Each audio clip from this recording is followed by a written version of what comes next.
You wanted the best. You've got the best podcast. The hottest podcast in the world. The Chris Voss Show, the preeminent podcast with guests so smart you may experience serious brain bleed. The CEOs, authors, thought leaders, visionaries, and motivators. Get ready. Strap yourself in. Keep your hands, arms, and legs inside the vehicle at all times, because you're about to go on a monster education roller coaster with your brain. Now, here's your host, Chris Voss. Hey folks, this is Voss here from the ChrisVossShow.com. Ladies and gentlemen, the Ireland sings, that makes it official. Welcome to the big show. For over 16 years and 2,300 episodes, we bring in the Chris Voss Show, and we just keep bringing you more. 10 to 15 new shows a week, and there's just so much stuff there. We call ourselves the Netflix of podcasting because you can binge anything you want. You want to binge politics? There's plenty of books on that. There's congressmen, there's governors. If you want to binge, White House presidential advisors, Pulitzer Prize winners, romance novelists, just plain novelists, they're all on the show. So you can find everything and anything, as it were. Today we have another exciting book that we're going to be covering, an author. We have Brendan Barca on the show with us today.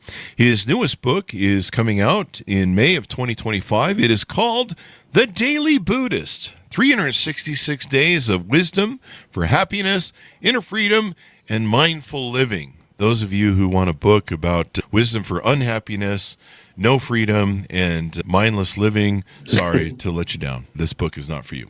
But this book is The Daily Buddhist, and we're going to get into it and talk about it and all that good stuff on the show. In the meantime, go to goodreads.com/Chris Voss, linkedin.com/Chris Voss, Chris Voss on the TikToky, and chrisvossfacebook.com.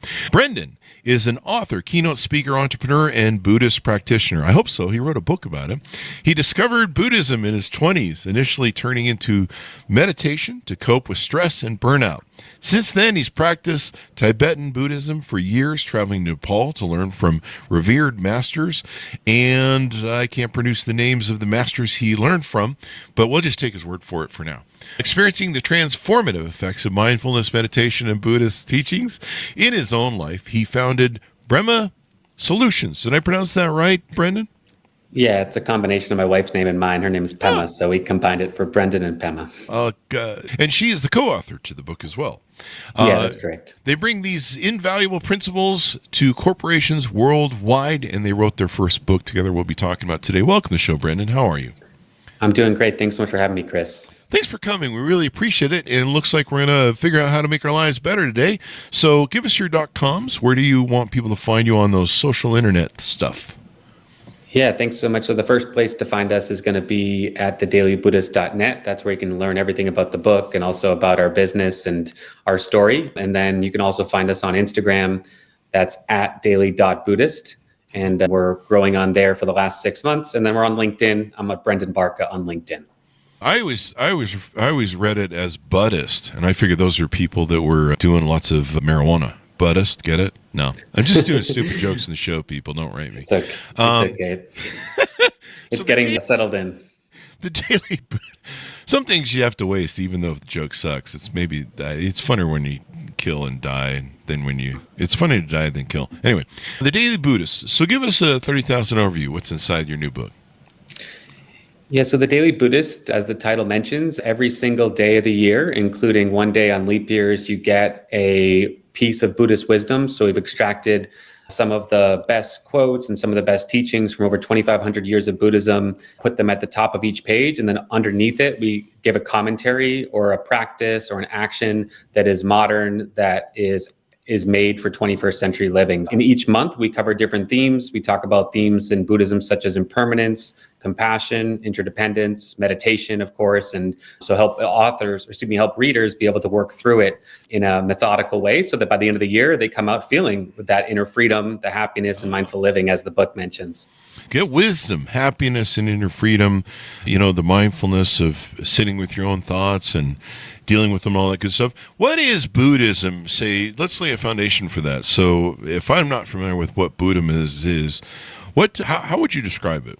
At its core, Buddhism started from one individual, the Buddha. He was around ancient India about 2,500 years ago, and his own journey. He started out as a prince, living a really privileged life, but found that he was still experiencing suffering, and so he wanted to figure out how he could try to find happiness. And so he actually went off for a while and became a wandering ascetic. He was, trying to practice with limiting his, he wasn't eating much, was just praying all the time, meditating, but found he couldn't find happiness there either. So what actually worked was more of what he called the middle way, which was a space in between that. And so really what Buddhism is, it's helping people to first realize that the suffering is a part of life, but then also realize that there's a path out. So Buddhism and what the Buddha outlined back then is, although there is suffering, we all die, we all get sick, we all experiencing all types of suffering, there are ways to get out and feel happy now. And so that's what Buddhism is, at a 30,000 foot view.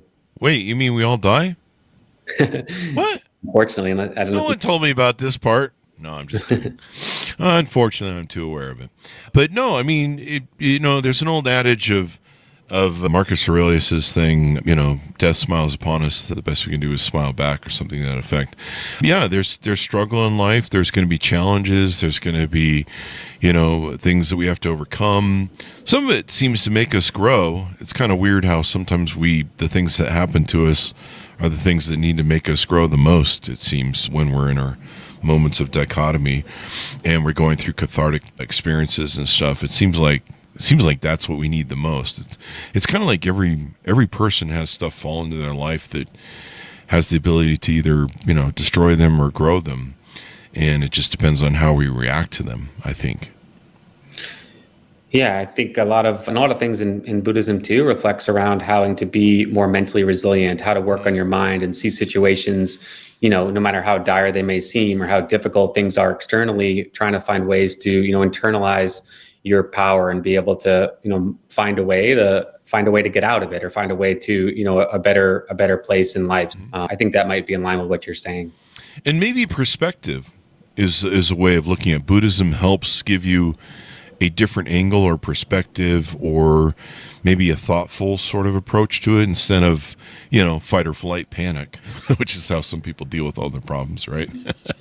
Yeah, in Buddhism, we're always trying to understand our internal and external reality a little bit clearer, because in a given day, right, we have all these thoughts that are ping-ponging around our head. We have all these things coming at us on social media or on the internet. And so there's a lot of room for external and internal distraction, whether it's our thoughts or whether it's things outside, but it's trying to, use mindfulness, use meditation as a way to see things a little bit more clearly and kind of see, okay, I might have maybe, for example, been angry at my partner or something, but trying to see, okay, that doesn't mean that I'm a bad person, doesn't mean that I'm angry. It means that I had that emotion and there might be a better way to work on it in the future. So that's just like one small anecdote, but I do think, as you mentioned, it's a different perspective on how you see things that might help you to live better and, be a better person. The other thing is the calming of the mind, I think, right? Where, we're shot up with all these scattered thoughts. We have this ego mind that's kind of abusive sometimes, and there's a lot of noise, of course, in our worlds. You got social media, you got ping pong notifications from your phone every 5 seconds.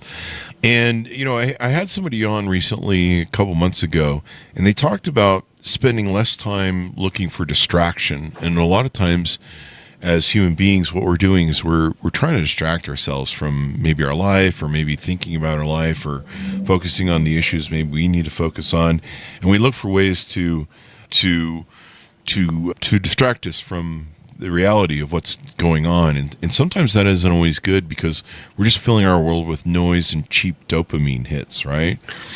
And so he talked about how we need to spend more time just quiet and alone with our thoughts, and sit and go, what the hell are we thinking? Why are we thinking that?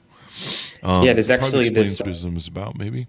Yeah, it actually got me thinking about one of the words in Tibetan for Buddhism, or the word for meditation, is this word gom, which actually translates to getting to know yourself, or being able to understand yourself better. So in a Buddhist perspective, when you sit down with your thoughts and you're able to meditate, it enables you to be able to see who you are and be able to see those thoughts, see those distractions. If we don't do that, if we just kind of keep ourselves on the treadmill of those dopamine hits, see ourselves, every day just like racing one thought after the next and one activity after the next, we never actually get the chance to get to know ourselves, never mind make friends with ourselves, which is also part of the reason why there's a lot of, self-loathing or self-hatred out there. It's because we don't actually take the time to, create kindness or space for ourselves. So I think that's a big part of what meditation is, and especially from a Tibetan Buddhist perspective. Is the book meant to be read sequentially, or do you jump around to the dates maybe in the book? If you have dates, I don't know if there's dates in there. Yeah, there's dates. So we have a date for every single day of the year, and we've seen early readers. Some people do have some advanced copy, do one of two ways. Is you can either start January 1st and work through the book like that, even if you buy the book, let's say in June, or other people, if they really want to stick to the day of the year they're in, you can start and just pick it up on that day. It's still going to have the benefits. It's just each month covers a different theme. So the other thing you could do is you could pick, okay, I really want to work on understanding, impermanence, understanding change, and understanding death and that. So then you would maybe start in January, where if you wanted to focus on meditation, we have a chapter for that in December. It really depends, but it can be either. Is there an entry in your book or from a day that maybe has your favorite sort of personal advice or maybe story behind it?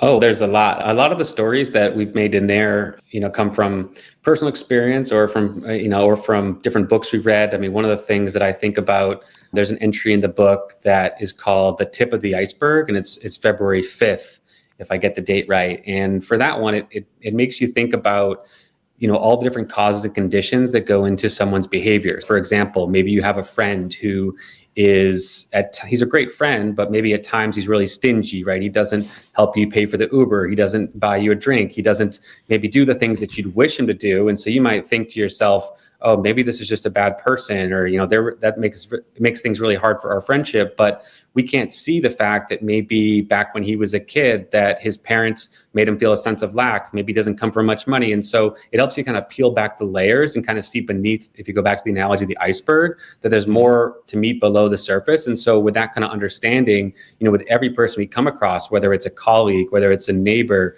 someone that might trigger us, we can understand, okay, they might trigger me, but I can only see a little bit of what this person is going through, when there's so much more that they've lived through, all these experiences that are creating whatever action they're doing towards me, or not even towards me, but, in my presence. Yeah. Yeah. So tell us about your journey through your life. What was some of your influences growing up? What shaped you and eventually brought you to Buddhism? Yeah, so I grew up in Massachusetts, not too far from Boston. And I guess I was raised Catholic, although not too strictly. So just didn't go to Sunday school every week, but, grew up there, got, education in the Northeast. And then I was in finance. I was doing sales for a number of years. And one of the things that started to happen to me in my mid-20s, I started to burn out. I'm someone who's, very type A. I'm very driven. I want to, get the promotion. I want to make the sale. I want to, I want to write the book. Right here we are doing a different type of that. But I'm like that type of person. And I found that it created a lot of anxiety in me, just the way I was kind of going about my career. And so back then I discovered meditation. A friend told me about it, that she was trying it. And so I gave it a try and I never stopped. And that was about 9 years ago. And I found that pretty quickly meditation was able to help ground me, help me to, calm my thoughts, see more clearly. And then that sort of progressed into more formal, what you can call Buddhist practices. And actually I met my wife at a bar. Her name's Pema, and she was from Nepal. So she actually grew up Buddhist from a traditional sense. Wow. And one of the things we had in common at the bar was that we both meditated and had interest in Buddhism. So you can imagine it was a good match. And so we've been together now for over 7.5 years and have grown our practice together a lot. When I say practice, I mean, it's meditation, but it's also living by Buddhist principles. Of course, there are ways to do like Buddhist prayers, just like you could do prayers in Christianity. So that's a big part of what we do. And then now with the book, we wanted to bring this to everyone else out in the world so they can understand the profound impact Buddhism can have, even if you're not Buddhist, right? You could be Christian, you could be Jewish, you could be anything and still appreciate the lessons in the Buddhist philosophy that we're teaching. And then having a daily sort of advisory, I have something that sits off the screen, but I look at it every day. I have my Marcus Aurelius Meditations, and I've got a book that's called, it's from Ryan Holiday, The Daily Stoic Journal. And so having a daily sort of reminder, something to, tickle your brain and tickle file for your brain can really help. And one of the things I found was I started doing a thing in the mornings during the spring and summer when it's warm enough to go out. I'd go out and sit with my shirt off to start my circadian rhythms and get my vitamin D. And I'll sit in the sun. My dogs are playing in the yard, and I'll read something from Stoicism, like meditations or something like that. With your book, I could be reading, whatever the daily mantra is. And then, I would ponder over it. I would kind of read maybe a page or two, and then I would think about what I'd read. And you try and swim in it a little bit. Instead of just trying to blast through a chapter, you read a few pages, and sometimes I just anonymously open the book and just kind of pick something and kind of run with it. But I found that starting my day in that mindfulness that you're talking about, and probably, with your book, one of those mantras for the day, really helps set my day on a good course. You wake up and you got emails coming at you, and you got phone calls and text messages. And, everybody's like, the world's on fire. We need your attention. And you're like, oh, God, you got the news and you got, social media. And so I found that by not engaging in all that stuff first in the morning, waking up and getting my coffee, go outside, start my circadian rhythms, get my vitamin D from the sun, spend about 15, 20 minutes out there. Of course, I can play with my dogs. I can breathe in some fresh air. And, I found it was really meditative in a way, sort of relaxing. And it really set a concrete foundation for my day. And so people can do that with your book, right? Yeah, and that's part of the reason why we built it. In fact, I'm very familiar with Ryan Holiday's work and also Stoicism. So I'm a big advocate of things you can learn from Marcus Aurelius and Seneca and Epictetus, the people that Ryan talks about in the Daily Stoic. And so in much the same way, our book is pulling from the Buddhist masters. So you might not know all their names, except people know the Buddha, but they might not know the others, such as Shantideva, Nagarjuna, Milarepa. These are big names in the Buddhist space that anyone who knows Buddhism or practices it in the West, they'd know them. But a lot of people that don't, just like before Ryan's book, didn't know maybe who Epictetus was. It's the same thing. They have profound knowledge. And so by giving it in those daily chunks, and I found that book very helpful, The Daily Stoic, it's the same idea. It's how can we, start our day with a little bit more intention, a little bit more mindfulness, so that, if we learn, like we go back to the lesson I was talking about earlier, the tip of the iceberg, let's say that day someone triggers me and I start, maybe because I read that passage, I would react differently or try to understand the person versus overly react. So it's the same idea. And I think that daily read, we've also learned from our corporate clients. We do a lot of speaking events and training events for companies to try to help them with their employees with mindfulness and meditation. And one of the things we've learned is that people like to learn in small little bursts, and then they take the little burst and then they try to, implement it into their day. And that way it actually seeps in, it creates real change. Whereas if you read a whole book, in the course of a couple of weeks, and the next thing you know, it's a month later, you kind of forgot what you were trying to implement. So that's the other idea with the structure, and hopefully that can help people in that way. The daily keep on course, because that's how a lot of people fail with New Year's resolutions and, I'm going to make change in my life. I'll do it tomorrow. Start tomorrow, and then tomorrow never comes. And having that daily schedule and I think starting out the morning with peace really helped. I would do a thing where I wouldn't sit down with my computer, start looking at, people screaming at me on emails for attention. I would sit down and play some piano solo music from George Winston. That seems to be one of the things that brings me peace. And just try and start the day with some calmness. Just try and ease into the day. And then, eventually, climb onto the horse and run down the road with all the craziness that life brings you. And I just found that was a really healthy sort of foundation for me to start the day. Just a real concrete place to start from. And I felt like I was more in command of my life too. I feel like when I do that and I start the day with a daily sort of mantra and I ponder it and I have some mindfulness about it and some peace, that it kind of gives me the day, even though, like I said, when you open your phone and, everyone's screaming at you, I need this answer on an email, yada, yada, then you feel like you're more in command. Like you don't feel like you're being whipshod by, trying to hold on to life, holding on to the back of a car going 100 miles an hour and you're just holding on for dear life. You kind of feel like you're more in control of your life. I like the empowerment I feel with it. Yeah, and I think control is one thing, and then also I would say like maybe a feeling like things are a little bit lighter.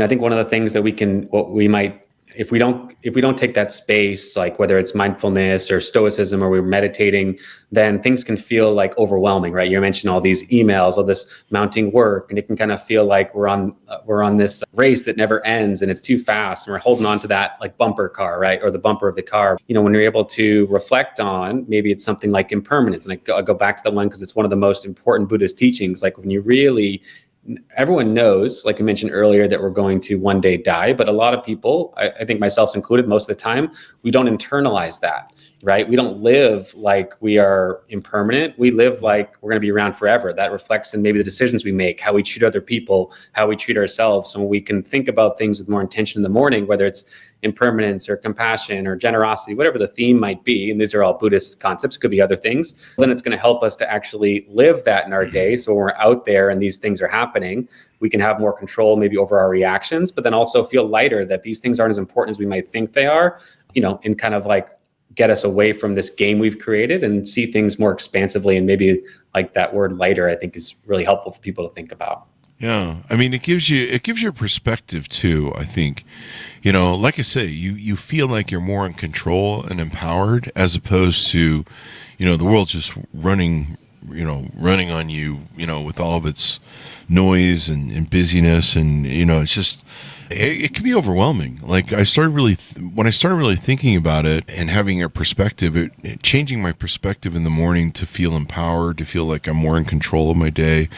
And then approaching it from I kind of feel like more I'm in the driver's seat when I sit down at my desk, turn on my computer and stuff. I feel like I'm the one, managing my life as opposed to, I'm just chasing everything, trying to put all these fires and whack-a-mole and all that stuff. And so I think it really makes a difference. Mindfulness is really everything. And then just practicing the ability to bring fight or flight mode down to calmness and peacefulness and some sort of resolute state where you feel like you're more empowered as opposed to being victimized. Because you can kind of feel that way some days where you're like, why me? What the fuck happened today? Why?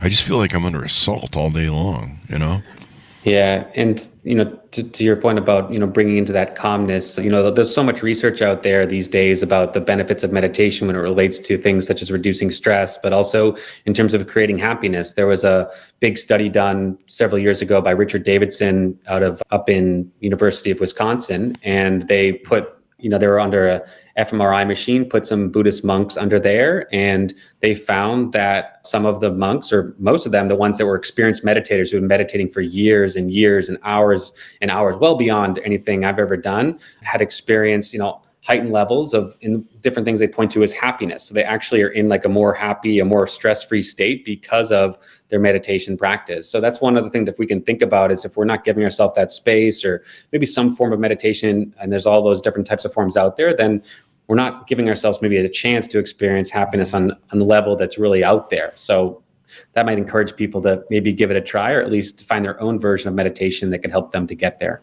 There you go. Now, do you guys do coaching or counseling or advisors? I think we mentioned you do some work for corporations. Tell us what you guys offer on your website and your service area there.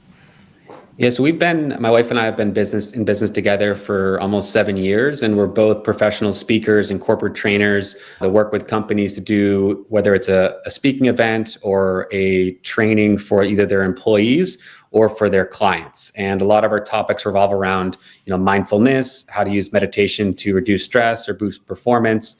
We also do other work around emotional intelligence, emotional regulation. So that's before the book has come out, which is coming out next month. That's been our main thing for 7 years. And it's been a great way to learn about what people need out there in the real world. Because sometimes with Buddhist philosophy, it can kind of seem, that's something that only people that live, in Nepal can benefit from, or people that move out to the mountains and just kind of shut off their phone. But really what we're seeing in the corporate world, and even, just as I talk to people out in our neighborhood here in Brooklyn, is, no, mindfulness and meditation and Buddhist philosophy can work right here in the fast-paced world of New York City or wherever you are. And so that's what we're trying to do. And we've been doing that with clients for a while. And now hopefully the book can bring it to more of a broad scale. This world doesn't get any easier and seems to be moving faster and more complex than ever before. And with AI and different things, it's just, it's getting crazy.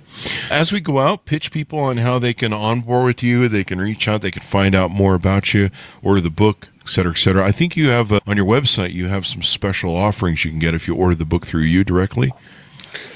Yeah, so on our website, thedailybuddhist.net, you'll see we have a bunch of pre-order exclusives. So there's a couple of tiers, but the main thing that we're offering for people that want to get the book ahead of time, it comes out May 27th, is a 15-day meditation course actually created by my wife that we usually package to either corporate clients or to individuals that buy it through our website. So if you get the book early, you can just register through our site and get the 15-day meditation course directly to your email. You get a couple other things you'll see on the site, but that's the main thing that people seem to be getting excited about right now. And also the book's going to be available everywhere in the US, all the major retailers, a lot of independent stores. And if you're abroad, so far, most of the English-speaking countries, I guess, like the UK, Australia, New Zealand, those are going to be having the book as well. You can buy the book and learn to meditate.